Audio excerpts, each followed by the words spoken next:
I've had some people ask me about the revival going on in Asbury.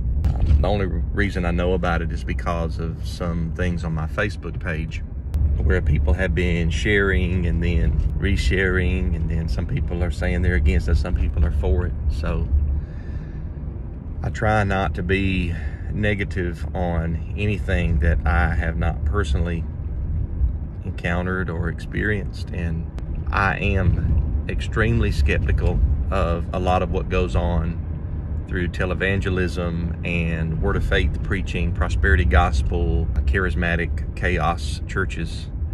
And that's because I have experience in that.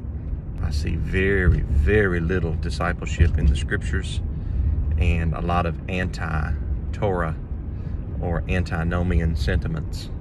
What I just want to say is that repentance and revival in the scriptures is always getting back to the law of Yahweh.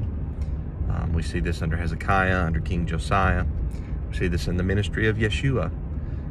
But getting back to the law of Yahweh isn't just like dietary laws, Sabbath, feast days, and tzitzits. All of those are great. Those are good. I practice all of those in my life. But if there's any type of repentance of sin going on in Asbury, it is a wonderful thing.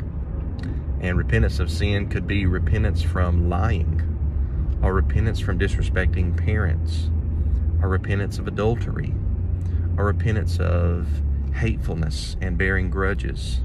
All of that is pro-nomian, is pro-Torah. If any of that is going on in Asbury, that's wonderful. I tend to think from a few clips that I've seen, that stuff is going on.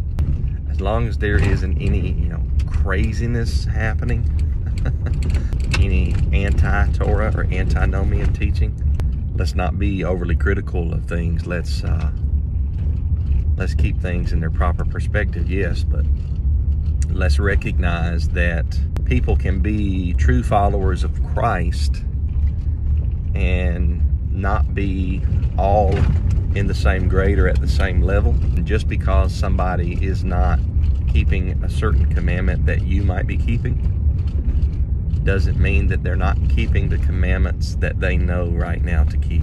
Now, I think about myself 25 years ago. I didn't know hardly any of what I know now, but I loved the Lord. I believe because I was faithful in the little things, He has made me ruler over bigger things. And the same could be happening there at that revival. So praise Yahweh for moves of His Spirit.